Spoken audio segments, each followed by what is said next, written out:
Sa hirap at ginhawa, sa lungkot at ligaya, naging magkatuwang ang Pangulo at ang sambayanang Pilipino.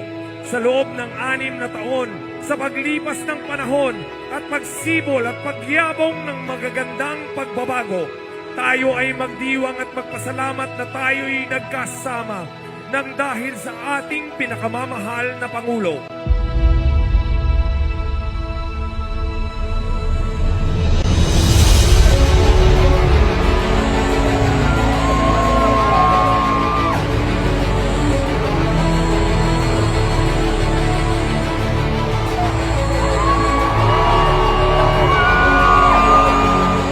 Sa loob ng 6 na taon, magpasalamat tayo sa Panginoong lumikha.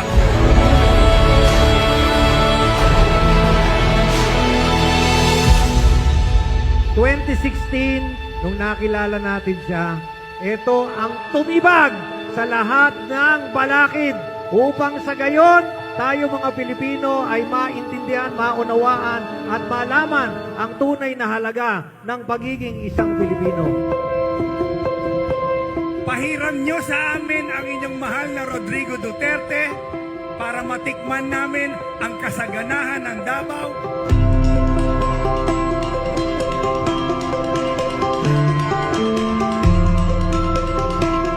Tatay, maraming salamat po nang dahil sa iyo nagkaroon ng magandang kinabukasan ang aming mga anak, ang aming mga apo, ang aming susunod na henerasyon.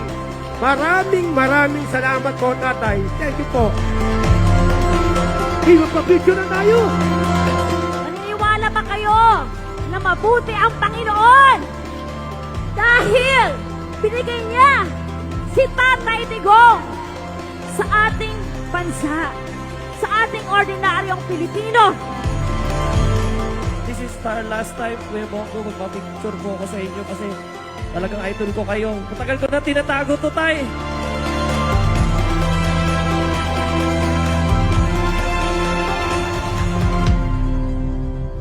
O madalas nagmamahal sa bansa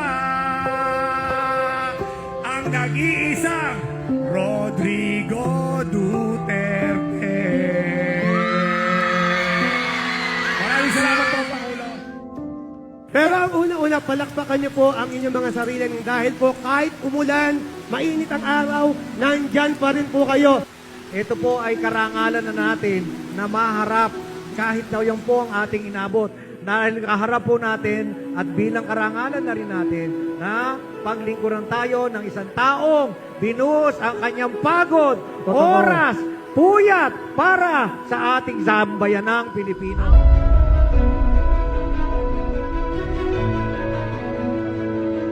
Mamimiss namin yung mga speeches ninyo na laging aabangan kung ano na naman ang uli niyong pasabog. Mamimiss namin yan. Yung mga solid supporters ni President Duterte gustong magpasalamat sa kanya. Ang ending, ang ating mahal na Pangulo, siya po ang gustong magpasalamat sa mga taong bayan na hindi siya iniwan. Tuloy-tuloy ang suporta. Hindi ka Kaya namin para sa iniiwan. inyo po ito.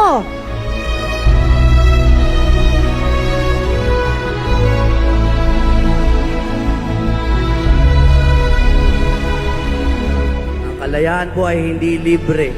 May nagbabayad at ang nagbayad for the last 6 years ay ang nag-iisang Rodrigo Roa Duterte.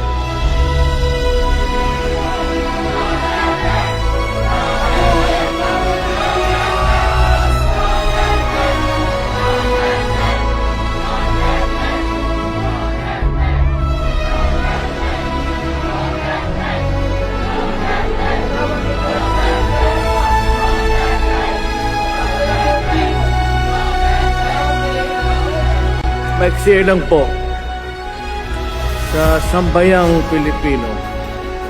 Maraming salamat sa inyo.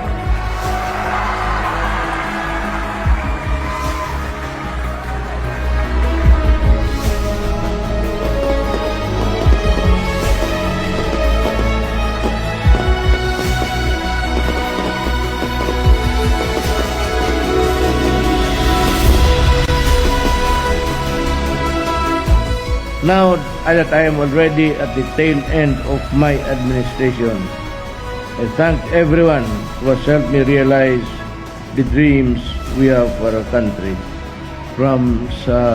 Galing sa ilalim ng puso ko, salamat for making me president.